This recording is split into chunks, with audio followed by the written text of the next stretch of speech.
Hi hello and welcome to Anamika's story world. ఇవాళ మనం వినబోయే కథ మీరా, చాప్టర్ 41. ఇంకా ఆలస్యం చేయకుండా కథలోకి వెళ్ళిపోదాం. వాళ్ళు వెళ్ళిపోయాక మీరా మళ్ళీ బుక్ పట్టుకొని చదవడం మొదలుపెట్టింది. బంగారాజు ఇంట్లో చాలా భయంకరమైన వాతావరణం ఉంది. బంగారాజు కోపంగా ఒక కుర్చీలో కూర్చున్నాడు. తన పక్కనే ఒక ఆవిడ ఎర్ర రంగు చీర కట్టుకొని నుదుటి మీద పెద్ద కుంకుమ బొట్టు పెట్టుకొని చాలా కోపంగా తన ఎదురుగా నించున్న ఒక పనివాడిని చూస్తుంది. తన పెద్ద కళ్ళు, ఆ కళ్ళకి కాటుకతో పాటు ఆ కళ్ళల్లో పొగరు. ఎంత ధైర్యం ఉంటే నన్ను మోసం చేస్తావురా నువ్వు అని ఆవిడ గంభీరంగా అంది. అమ్మ, నన్ను క్షమించండి అని తన ముందున్న పనివాడు ఏడుస్తూ ఆవిడ కాళ్ళ మీద పడిపోయాడు. నా కూతురికి ఈ పెళ్లి ఇష్టం లేదు అని అన్నాడు ఆ పనివాడు. తన కాళ్ళ మీద పడిన ఆ పనివాడి మాటలు వినకుండా ఆ పనివాడిని తన కాళ్ళతో తన్నింది. వయసులో తనకన్నా పెద్ద అన్న విషయం కూడా మర్చిపోయి తనని ఇంకోసారి తన్ని, మీరెంత, మీ బతుకులెంత, మేము వేసే ముష్టి తిని బతికేవాళ్ళు మీకు ఇష్టాలు కూడానా అని అంది ఆవిడ. మా ఆయన్ని ఏం చేయకండమ్మా, మమ్మల్ని క్షమించండి అని ఏడుస్తూ వచ్చి ఆవిడ ముందు తన మోకాల మీద కూర్చొని తన భర్త ప్రాణాల కోసం వేడుకుంది ఆ పనివాడి భార్య. ఆవిడని ఉరిమి చూసి, నువ్వేంటే మధ్యలో అని తన జుట్టు పట్టుకొని తనని పైకి లేపి, నీ కూతుర్ని నేను చెప్పిన వాడితో పెళ్లి చేయకుండా దాన్ని ఈ ఊరు నుంచి పంపించేస్తారా? పెళ్ళోల ముందు మా పరువు సంగతి ఏంటే? మొగుడితో కలిసి కూతుర్ని కనడం కాదు, దాన్ని పెంచడం కూడా తెలియాలి అని ఆమెని కూడా తోసేసి, రే రంగా అని పిలిచింది. అక్క అని ముందుకొచ్చాడు ఒక అతను. ఆ పిల్ల ఎక్కడ ఉన్నా వెతికి తీసుకురండిరా. ఏమన్నా ఎక్కువ తక్కువ చేస్తే దాన్ని అక్కడే చంపి దాని శవాన్ని తీసుకురండి. ఈ ఇంట్లో ఉన్న కుక్కలకి మనిషి మాంసం రుచి తగలక చాలా రోజులవుతుంది అని అంది. అలాగే అక్క అని రంగా అక్కడి నుంచి వెళ్తూ ఉంటే, అమ్మ క్షమించండి, నా కూతుర్ని ఏం చేయకండమ్మా, దానికి ఏం తెలియదు, అది చిన్నపిల్ల, దాన్ని వదిలేయండి అని అంది బోరున ఏడుస్తూ ఆ పనివాడి భార్య. చిన్నపిల్ల?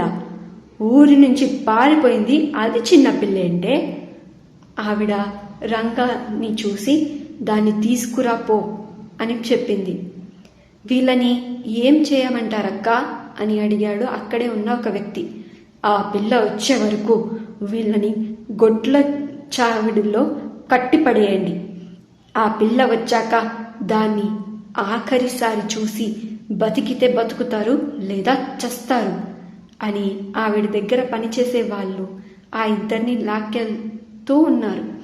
ఆ ఇద్దరు వాళ్ళ అమ్మాయిని ఏం చెయ్యకండి అని వేడుకుంటూ ఉన్నారు. ఏంట్రా బంగారాజు, పారిపోయిన వాడి కోసం వెతకకుండా చెయ్యి మీద చెయ్యి వేసుకొని కూర్చున్నావు? నా గాజులు కూడా తీసుకురమ్మంటావా? వేసుకొని వెళ్ళి ఒక మూలన కూర్చుంటావా అని కోపంగా అంది ఆవిడ. బంగారాజు కూడా కోపంగా చూశాడు. కోపంగా చూసినంత మాత్రాన నిజాలు మారిపోవు, పగ తీరిపోదు. ఆ ఇద్దరిని వెతికి వాళ్ళ నోర్లు మూయించు, లేదా ఇవాళ వాళ్ళకి నువ్వు ఎవరో తెలియక బతికిపోయావు. కానీ ఆ వీరన్నగాడికి తెలియాల్సిన దానికన్నా ఎక్కువే తెలుసు. వాడు గనక నోరు ఇప్పితే మళ్ళీ బహిష్కరణ తప్పదు అని చెప్పి అక్కడి నుంచి కోపంగా వెళ్ళిపోయింది. రాజారావు గారి ఇంట్లో ఆ సాయంత్రం అంతా గౌతమ్ ఇంకా చిన్నతో ఆడుకున్నాడు. వాళ్ళిద్దరూ ఆడుకుంటూ ఉంటే పైన గదిలో ఆడుకొని వచ్చేసరికి గదిలో మీరా ఇంకా చదువుకుంటూనే ఉంది. సీతాలక్ష్మి గదిలోకి వచ్చి, మీరా చదువుకుంది చాలు, పద తినడానికి వెళ్దాం అని అంది. అమ్మా, నాకు ఆకలి లేదు అని అంది మీరా. అలా అంటే ఎలా చెప్పు, నాన్నగారు నేను రమ్మంటున్నారు అని అంది సీతాలక్ష్మి. మీరా కొంచెం భయపడి, నాన్నగారా, నేనేం చేశానమ్మా, నేనేం చేయలేదు, నేను అసలు ఈ గదిలో నుంచి బయటికి రాలేదు, మళ్ళీ నన్ను ఆ గదిలో వేసేస్తారా అని అడిగింది. మీరా, ఎందుకంత కంగారు పడుతున్నావు, నాన్నగారు నిన్ను తినడానికి మాత్రమే రమ్మంటున్నారు, పద అని అంది సీతాలక్ష్మి. నేను నాన్నగారు లేనప్పుడు తింటానమ్మా అని అంది మీరా. ఈ మాట కూడా నువ్వే వచ్చి మీ నాన్నగారితో చెప్పు, ఎందుకంటే ఆయన నీ కోసమే తినకుండా అక్కడే ఎదురు చూస్తున్నారు. ఆయన మాత్రమే కాదు, అన్నయ్య కూడా నీకోసం ఎదురు చూస్తున్నాడు అని అంది సీతాలక్ష్మి. ఎందుకమ్మా, ముందు ఎప్పుడు నేను ఒక్కదాన్నే కదా తినేదాన్ని, మరి ఇవాళ ఎందుకు ఇలా అని అడిగింది మీరా. అవును మీరా, కానీ అది ముందు విషయం. ఇప్పుడు అలా కాదు. ఇప్పుడు నాన్న నీతో కలిసి తినాలి అనుకుంటున్నారు. పద తిందాం, నాకు కూడా ఆకలేస్తుంది అని అంది సీతాలక్ష్మి. కొద్దిసేపు ఆలోచించి సరే అమ్మా అని మెల్లిగా అంది. మీరా భయపడుతూనే సీతాలక్ష్మి వెనక వెళ్ళింది.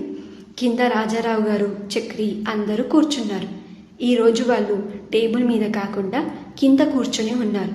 వైదేహి కూడా చక్రి పక్కనే కూర్చొని ఉంది. వాళ్ళ నాన్నని చూసి మీరా కొంచెం దూరంలోనే ఆగిపోయింది. అక్కడే ఆగిపోయావేంటి మీరా, రా, అందరం నీకోసమే ఎదురు చూస్తున్నాం అని అన్నాడు చక్రి మీరాని అక్కడ చూసి.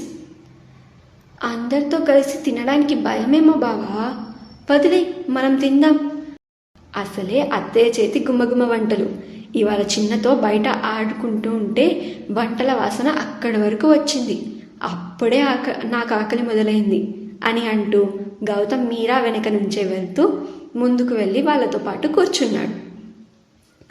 మరిప్పుడు మీరా ఏం చేస్తుంది చూద్దాం నెక్స్ట్ అప్డేట్లో. వింటూనే ఉండండి ఈ స్టోరీ మీరా, ఎక్కడో కాదు, మీ అనామిక స్టోరీ వరల్డ్ ఛానల్, మీ అనామికతో.